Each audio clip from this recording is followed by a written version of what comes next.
68번 문제 봅시다. 68번 문제.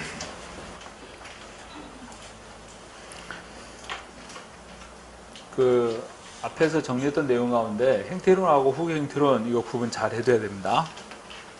특히 이제 후계행태론에서 신행정론 아주 포인트죠. 근데 신행정론의 특징을 물어볼 때는 행태론하고 비교해서 이제 그 특징을 물어보니까 행태론하고 후계행태론, 특히 신행정론의 차이점 잘 비교해 둘 필요가 있다. 자, 68번 보시면 공공선택이론의 설명에서 옳지 않은 것은 이렇게 나와 있습니다. 1번 사회의 비시장적인 영역들에 대해서 경제학적 방식으로 연구하는 것이다. 여기서 말하는 비시장의 영역이라고 한다면 뭘 의미하는 거냐면 관료들, 정치인들, 시민사회단체, 이익집단 이들이 비시장 영역이에요. 자, 이 영역에 대해서 경제학적 방식으로 연구하는 거예요. 그랬더니 하나같이 비효율적이고 자신들의 이익만 추구하는 쪽으로 결정이 이루어지더라는 얘기야. 그게 뭘 초래해? 정부 실패를 가져오더라는 얘기야. 두 번째, 시민들의 요구와 선호에 민감하게 부응하는 제도 마련으로서 민주행정 구현에도 의의가 있다. 이 공공선택이론에서 바로 이러한 정부 실패에 따른 문제 이런 것들을 해결하기 위한 방안으로서 시민들의 요구나 선호에 민감하게 부응할 수 있는 제도 마련 이런 부분들은 바로 민주행정 구현에도 의의가 있다고 볼 수 있는 부분이죠. 그죠? 그러면 시민 요구에 부응하는 행정 서비스니까 정부 실패 문제도 해결할 수 있을 거 아니에요. 이렇게 되면. 또 불필요한 서비스를 생산해서 공급하는 이런 문제도 사라질 거란 말이에요. 지금 여기 표현하고 있는 것처럼 시민들의 요구나 선호에 민감하게 부응하는 제도의 마련 이걸 바탕으로 해서 서비스가 공급되는 거니까. 3번 전통적인 관리제를 비판하고 그걸 대체할 공공재 공급 방식의 도입을 강조하는 것이다. 그래서 앞에서도 얘기했던 것처럼 얘기했잖아요. 전통적인 관료제 조직의 특징이 아닌 집권화 구조가 아니라 이게 분권화 시켜라 이런 얘기예요. 오케이? 또 관할권의 중첩 이런 것도 필요하다고 그랬지? 경쟁을 유도하는 것도 필요하다 그런 얘기죠. 경쟁 유도하는 거. 그 다음에 또 다조직 장치 같은 것도 주장해요. 그래서 한 조직 내에서 여러 서비스를 공급할 수 있게끔 하는 이런 시스템도 필요하다는 겁니다. 자, 그 다음에 4번에 보면 효용 극대화를 추구하는 합리적 개인에 대한 가정은 현실 적합성이 높다고 평가받는다. 효용 극대화를 추구하는 합리적 개인에 대한 가정. 그러면 사회 구성원들이 각자 자기 자신의 이익만 생각한다는 거예요. 모두가. 그렇죠? 그러면 사회 관계가 원활하게 이루어지기가 어려워요. 그렇지 않겠습니까? 이런 가정이라고 한다면 사회적 관계가 원활하게 이루어지기 어렵단 말이야. 각자 자기의 이기적인 입장에서 자기 이익만 생각한다는 거죠. 그러면 뭐 끝없이 어떤 갈등이나 또는 충돌 이런 것들이 나타나고 원만한 인간관계나 사회관계가 형성되기가 어렵다는 거예요. 그래서 효용 극대화를 추구하는 합리적 개인에 대한 가정은 현실 적합성이 떨어진다는 얘기야. 아시겠어? 그러니까 우리가 인간관계를 보면 좀 손해보더라도 그냥 원만한 그런 관계를 형성한다랄지 내가 좀 손해보고 말지 이렇게 생각하고 그냥 물러난다랄지 그래야 이 사회관계가 형성되고 유지되는 거 아니겠어요? 그래서 이런 관점의 시각은 현실 적합성이 떨어진다는 얘기입니다. 아시겠어요? 68번에서는 4번이 잘못됐습니다. 그러면 공공선택이론은 정치 현상에 대한 경제학적 접근이라고 표현할 수 있다. OX. 정치 현상에 대한 경제학적 접근. 맞는 거잖아. 앞에 얘기했던 정치인들, 관료들, 시민사단체, 이익집단의 활동들은 정치 현상을 설명하는 거잖아요. 그러니까 비시장이라고 표현했던 거예요. 오케이? 그래서 정치 현상에 대한 경제학적 접근, 공공선택이론입니다. 자, 70번 보면 공공선택론에 대한 설명으로서 옳은 겁니다. 자, 1번 관할권이 다른 지방정부로 이주하는 것은 개인의 지방정부에 대한 선호 표시와는 관련이 없다. 다른 지방정부로 이주하는 것을 설명하는 것이 티브가설에 관한 거죠. 그런데 다른 지방정부로 이주하는 것은 개인의 지방정부에 대한 선호 표시와 밀접하게 연관되어 있는 거 아니에요. 군이 선호하는 것을 선택해서 이사한다 그런 얘기야. 그러면 이제 어떤 상황이 벌어지냐면 이 지방자치단체 간의 경쟁이 치열하게 이루어지게 돼요.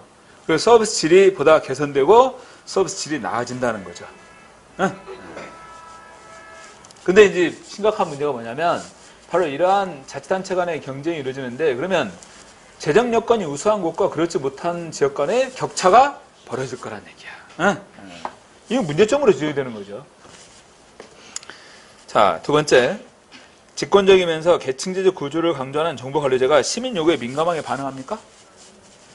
기존에 그게 제대로 이렇게 시민 요구에 반응이 안 되니까 이렇게 돼 있으면 여기 집권화돼 있고 계층화돼 있으면 그래서 이렇게 권한을 이렇게 넘겨주고 일선 관리에게 분권화시키라는 얘기야, 권한을.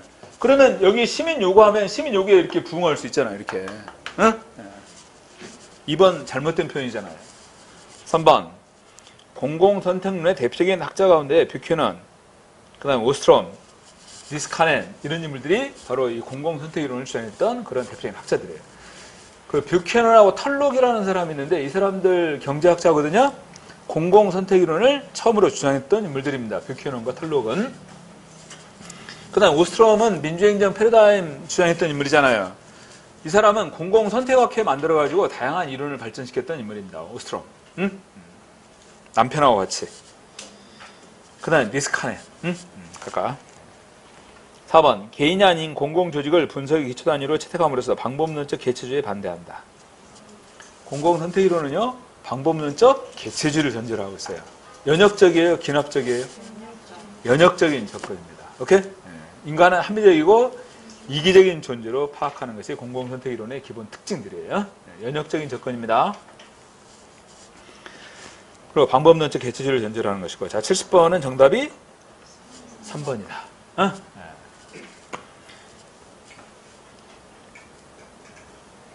71번은 문제가 중복됐어요. 앞에 나왔던 문제인데 다시 여기 또 들어갔어. 어?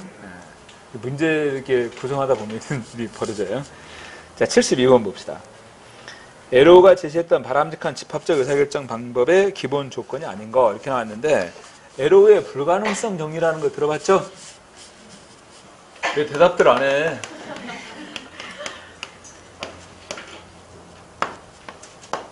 에로우가 표현하는 겁니다. 불가능성 정리 이렇게 표현하는데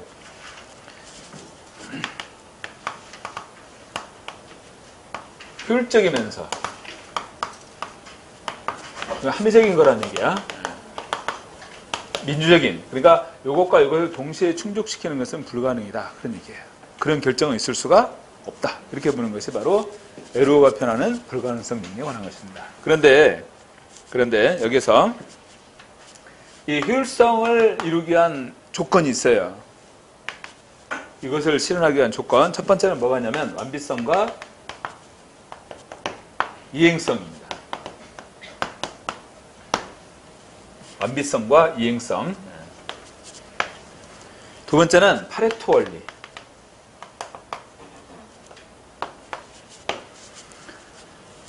파레토 원리는요, 지금 이제 사회 구성원들에게 분배가 이루어졌는데, 자, 이 친구의 분배의 몫을 늘리려면, 이 친구의 분배의 몫을 늘리려면 반드시 다른 사람의 분배의 몫을 줄여야 되는 분배 상태. 이게 파레토 최적이에요.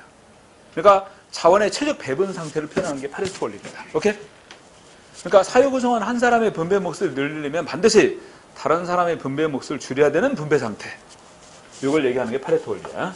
최적의 자원 배분을 얘기하는 것이다. 파레토 원리. 세 번째는 독립성의 원리에 관한 거예요. 이 세 가지가 지금 여기서 말하는 효율성을 실현하기 위한 조건들이에요. 오케이? 그 다음에 이 민주성을 실현하기 위한 조건은 두 가지입니다. 하나는 뭐냐? 비독재성.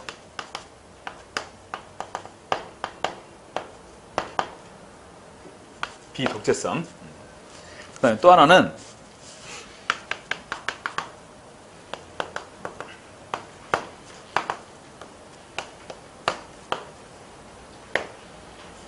선호의 비제한성의 원리 이렇게 표현해요.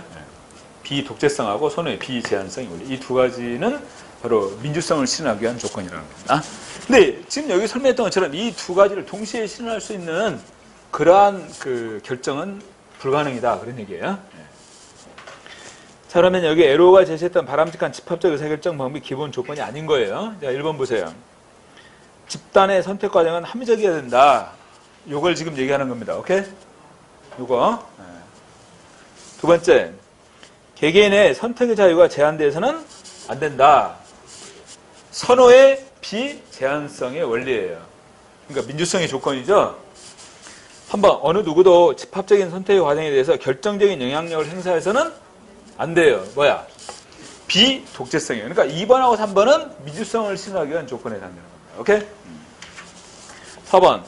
두 대안에 대한 개개인의 선호의 순위는 두 대안뿐만 아니라 다른 제3의 대안도 고려해서 결정돼야 한다. 이렇게 표현했는데 여기 뭐라고 표현했냐면 독립성의 원리라고 표현했어. 독립성의 원리. 그 밑에 해설을 보세요. 두 대안에 대한 선호 순위를 결정하면서 다른 제3의 대안으로부터 영향을 받지 않고 결정돼야 된다. 그래서 대안 간의 독립성의 원리를 바탕으로 하고 있다. 이렇게 설명했잖아. 그러니까 여기서는 4번이 틀렸어요. 오케이? 4번이. 그래서 이런 조건들이 바로 에로의 불가능성 정리에 대한 그런 내용인데 지금 얘기했듯이 이것과 이걸 동시에 실현할 수 있는 건 불가능이라고 그랬어요. 근데 고위 관료들은요, 자신들이 정책을 결정합니다. 그러면서 자신들이 만든 정책은 효율적이면서 동시에 민주성을 실현할 수 있다. 이렇게 생각하고 정책을 만든다는 거야. 그럼 이 정책은 실패할 가능성이 매우 높게 나타날 거 아니에요. 그죠? 그래서 정부 실패를 가져온 거예요. 오케이?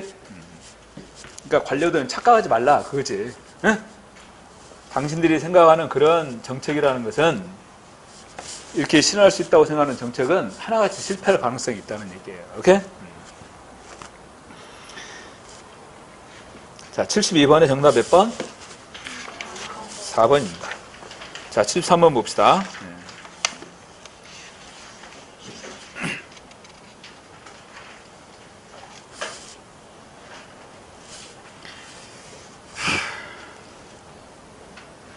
여러분들 전체 그 책 교재 한번 보세요. 전체 끝부분 몇 쪽입니까?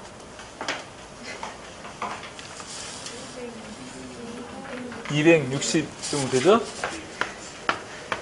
자, 이거 8로 나눠봐. 왜냐면 8주에 걸쳐서 이루어지니까.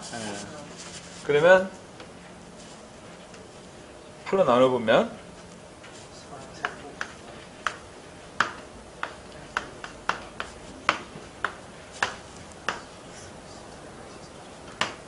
이건 생략하더라도 최소한 한 주에 30쪽은 풀어야겠다. 그치? 근데 오늘 지금 부지런히 지금 막 달린 거예요.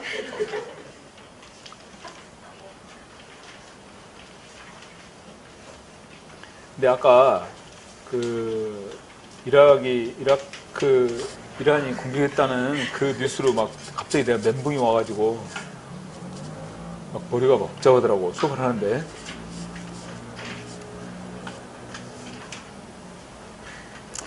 여러분 좀 충격적이지 않았어요? 나는 굉장히 충격적이었어요, 사실은. 왜냐면 내가 들었던 얘기가 있거든, 다른 사람한테. 그런 얘기를 하더라고. 미국하고 이란이 충돌하는 상황은 미국하고 북한이 충돌하는 상황에 비견될 수 있다. 이런 얘기를 해요. 그러니까 미국의 행동은요, 다분히 북한을 의식한 행동일 수도 있는 거예요. 지금 이란과의 그 전쟁이라고 하는 것이. 근데 이제 이란도 액션을 취하기는 하지만 견제신이죠. 견제를 하기 위한 그런 액션들이에요. 근데 과연 그러한 상황들이 지금 트럼프가 인기가 미국에서 계속 올라오고 있다고 그래요. 근데 예측을 했답니다. 자칫 미국에서 선거하는 해 트럼프가 전쟁을 일으킬 수도 있다. 네, 그러면 전쟁이 일어나면 어떤 상황이 벌어집니까? 미국인들이 똘똘 뭉치겠죠. 옛날에 그 트럼프가 대통령 선거에 나왔을 때 오바마가 그렇게 비판했어요. 오바마가 대통령 후보로 나와가지고 이란과 전쟁하려고 했다는 거야. 선거를 이용하기 위해서. 근데 지금 트럼프가 그렇게 하고 있잖아요. 이건 어떻게 보면 선거용일 수도 있거든요. 근데 그 선거용으로 인해서 피해는 엉뚱한 곳에 피해가 발생하는 거야. 그렇잖아요. 특히 이 북한과의 관계, 이게 굉장히 심각한 상황이잖아. 만약에 이제 좀 잠잠해가지고 북한이 예를 들어서 막 ICBM 이런 뭐 대륙간 탄도미사일을 한 방 발사했다.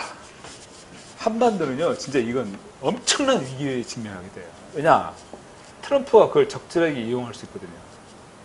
선거를 위해서. 여러분들 보면 트럼프 알 수 있잖아. 대통령이 되기 위해서 뭐든지 할 수 있는 인물이야.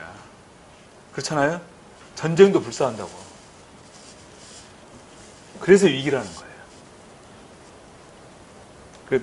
내가 복잡하게 생각했던 것은 이 남북한의 문제까지 생각하다 보니까. 그러나 참 상황이 묘하게 흘러가고 있습니다. 그래서 막 머릿속이 복잡했어요. 문제를 풀면서도. 자, 뭐 그런 건 이제 지나간 문제고. 아무튼 일주일에 한 30쪽 정도는 풀어야만이 진도에 크게 지장이 없습니다. 그래서 막 처음에 천천히 나가다가 나중에 막 달리는 것도 그것도 좀 그래요. 그래서 내가 이렇게 판단하면서 문제 진도를 나갈 거예요. 근데 오늘 좀 지장이 있었습니다. 73번 보겠습니다. 티브 모형에서 제시한 반로하는 투표의 전제 조건에 해당하지 않는 거죠. 최근에 그 눈에 띄게 이 내용을 토대로 하는 문제들이 막 등장하고 있어요. 자, 밑에 박스 보겠습니다. 자, 티브 가설은 반로하는 투표에 관한 거 아닙니까? 시민들이 어떤 제한도 없이 자유롭게 이동할 수 있어야 된다. 이게 첫 번째죠. 그다음 두 번째는 지방자치단체 재정의 여건이나 이런 부분들에 대해서 완벽하게 파악하고 있어야 됩니다. 오케이? 이게 정보의 완전성이라고 하는 내용이에요. 오케이? 그 다음에 세 번째는 선택할 수 있는 다수의 지방정부가 있어야 됩니다. 그래야 본인들이 원하는 서비스를 제공하는 곳을 선택해서 이동하죠. 근데 이래서 지방정부가 몇 개 안 된다면 선택할 수가 없는 상황이 되는 거죠. 그 다음에 배당 수입에 의한 소득, 그 다음에 외부 효과가 나타나면 안 됩니다. 외부 효과가 나타나면 안 돼요. 그러면 예를 들어서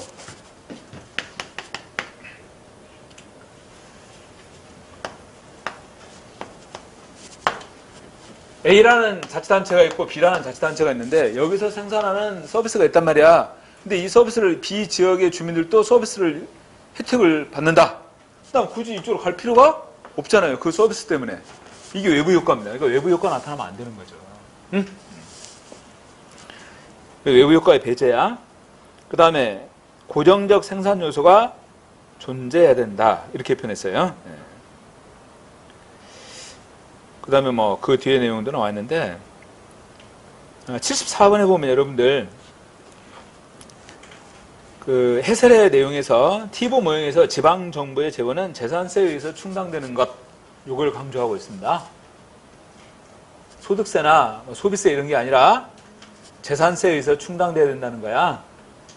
여러분들 이 서울 같은 경우 자치구 강남 같은 경우 보면요, 대부분 재산세를 기반으로 한다 그러는데 대부분이 그 집값이나 소득 수준들이 비슷한 사람들이 모여 살잖아요. 각 지역마다 각기 다르게. 응? 자, 그런 면에서 자치단체 주된 재원은 바로 재산세를 근거로 해야 된다는 거예요. 그러면 비슷한 소득 수준의 사람들이 모여서 같이 살게 된다는 거야. 자, 이런 특징들이 지금 여기서 표현하고 있는 전제 조건들에 해당되는 것들입니다.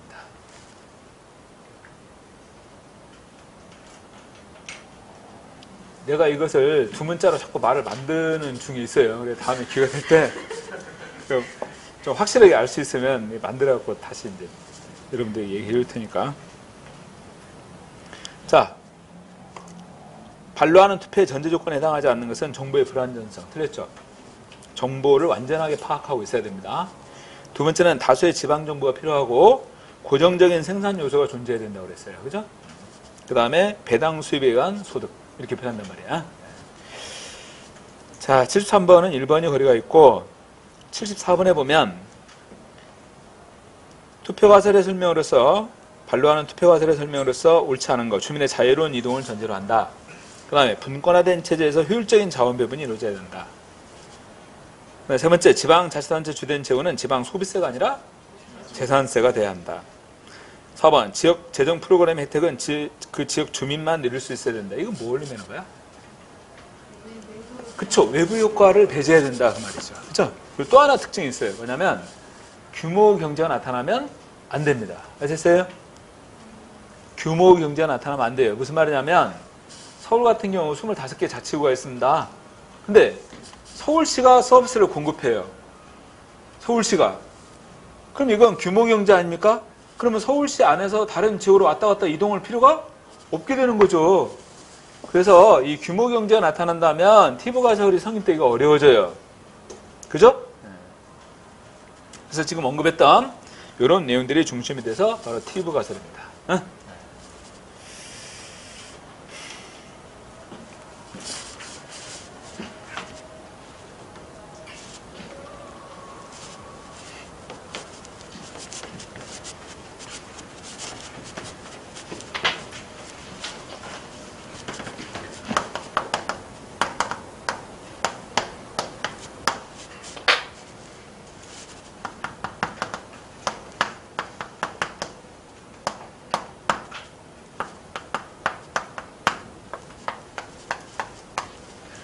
자, 신제도의 유형입니다. 합리적 선택 신제도주의, 그 다음에 역사적 신제도주의, 사회학적 신제도주의.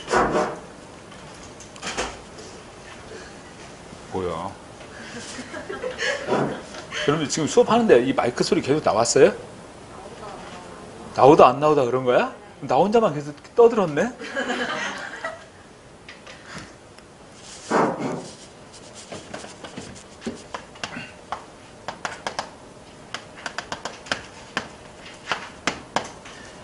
합리적 선택 신제도주의는 핵심 키워드가 균형점이라고 했어요. 그죠? 역사적 신제도주의는 경로 의존성. 이걸 강조하고 있습니다. 경로에 의존하는 거죠. 근데 그 경로가요, 각 나라마다 달라요. 왜냐하면 역사적인 배경이 다르니까, 맥락도 다르고 하니까. 세 번째, 사회학적 신제도주의는 사회적 정당성이 핵심 개념이에요. 그러니까 제도에 있어 중요한 것은 사회적 정당성을 획득하는 거예요.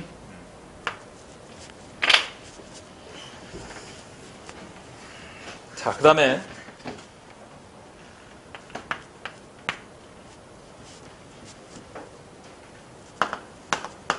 자, 합리적 선택 신제도주의, 역사적 신제도주의, 사회학적 신제도주의 이렇게 각업했는데 이것은 경제학의 관점이죠. 이것은 정치학의 관점이고 이것은 사회학의 관점이거든요. 이건요, 방법론적 개체주의예요. 방법론적 개체주의. 이 합리적 선택 신제도주의의 특징은 공공선택론의 특징하고 아주 유사해요. 오케이? 이것은 방법론적 전체주의입니다. 자, 이건 공공선택이론의 입장 특징하고 유사하다고 그랬어. 왜? 경제학의 관점이니까 연역적, 균합적. 연역적이야. 여기는 균합적이에요. 그 다음에 합리적 선택 신제도주의 입장은 외생적 선호입니다. 외생적 선호. 그 다음에 역사적 신제도주의하고 사회학적 신제도주의의 관점은 여기는 내생적 선호.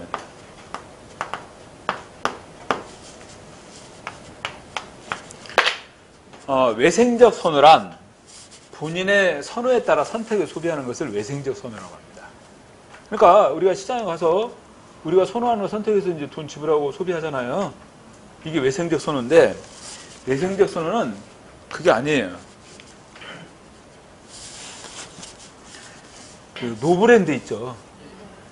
그 내가 이제 노브랜드 가면 꼭 소비하는 게 있어요. 몇 가지. 해바라기 씨하고 그 다음에 녹차 카스테라가 있어요. 노브랜드에. 몇 개 이제 이렇게 소비를 하는데, 그 녹차 카스테라가 그게 일본에서 온 거예요. 일본에서. 근데 일본하고 이 무역 마찰이 생겼잖아. 그러니까 소비하고 싶어도 소비가 안 되는 거야. 다른 사람 다 참여하는데 내가 좀 그거 먹고 싶다고 나만 그거 살 수 없잖아요. 그러니까 소비하고 싶은데 안 해. 그리고 이제 가급적이면 이제 국산 아니면 뭐 아무튼 일제는 안 되니까 다른 걸 소비하게 된다는 거죠. 그러니까 내 선호에 따라 소비하는 게 아니라 그런 사회적인 분위기나 맥락의 바탕을 두고 소비가 이루어지고 선호에서 소비가 이루어지는 거. 이게 내생적 선호예요. 요 내용이. 오케이? 근데 본인의 선호에 따라 선택의 소비가 이루어지는 것은 외생적 선호가 되는 겁니다. 오케이? 자, 요거 반드시 암기를 한다. 아시겠어? 반드시 암기해야 돼요.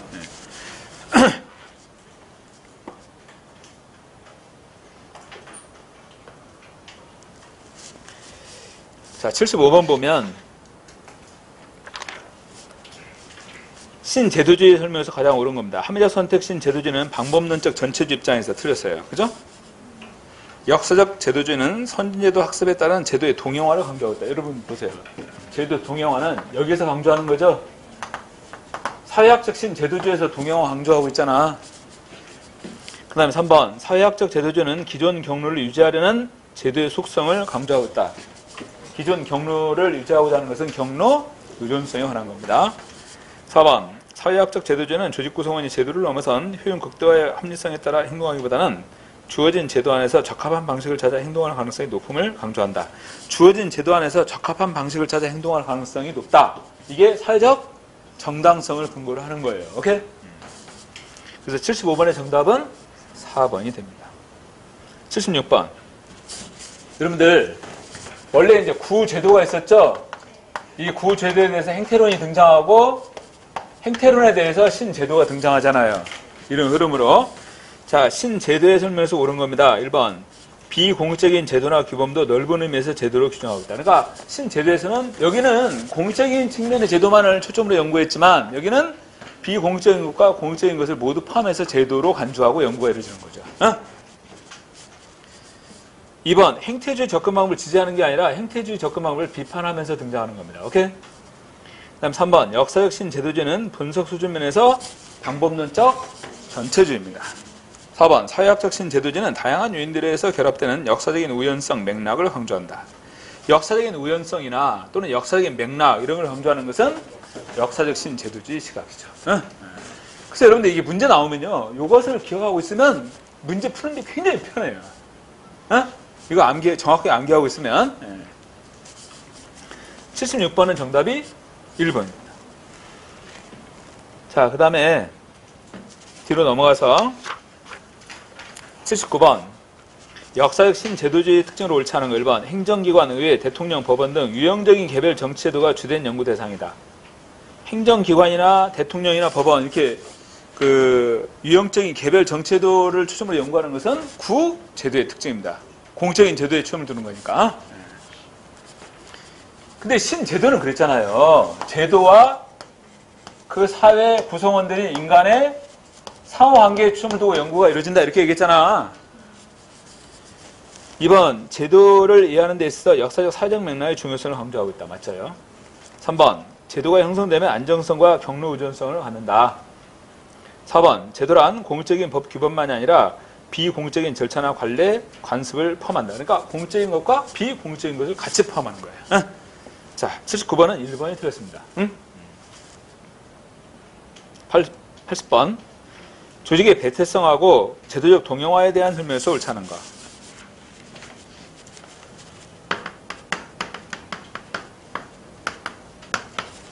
배태라는 말은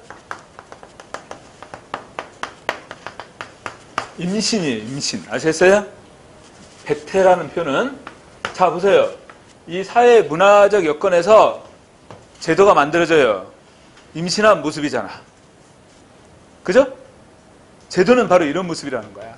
그 사회가 있고 그 사회 내의 문화적인 배경에 의해서 이렇게 제도가 형성이 된다는 거예요. 응? 이게 배태에 관한 거야. 그러니까 사회학적 신제도주의의 핵심은 문화예요, 문화. 아셨어요? 자, 이렇게 조직의 배태성하고 제도적 동용화에 대한 설명으로서 옳지 않은 거예요. 그러니까 이렇게 제도가 만들어지면 이 제도가 사회로 확산돼서 동용화 과정을 거치게 되는 거죠. 이렇게. 그죠? 1번. 제도적으로 조직이 동용화될 경우 조직이 교란되는 것을 막을 수가 있다. 두 번째, 제도적 동용화에는 강압적, 모방적, 규범적 동용화 등이 있고 3번, 조직의 제도적 동용화는 특정 조직의 환경에 있는 다른 조직을 담는 것을 의미하는 것이다. 이렇게 동용화가 이루어진다는 것은 이 제도가 이렇게 닮아가는 거예요. 4번, 조직의 배태성의 특징은 조직 구성원들이 정당성보다는 경제적 이익을 추구하는 행위를 하고자 하는 것이다. 경제적 이익을 추구한다. 그것은 여기서 합리적 선택신 제도주의에서 경제학적 관점이니까 바로 이 조직 배태성의 특징은 조직 구성원들이 사회적 정당성에 바탕을 두고 행동을 하게 되는 것이에요. 아셨어요? 사회적 정당성에 바탕을 두고 조직의 배태성의 특징이라는 것은 자, 80번은 그래서 4번이 틀렸습니다. 오케이? 자, 오늘 전체 여기까지 정리하겠습니다. 오늘 수고하셨습니다. 감사합니다.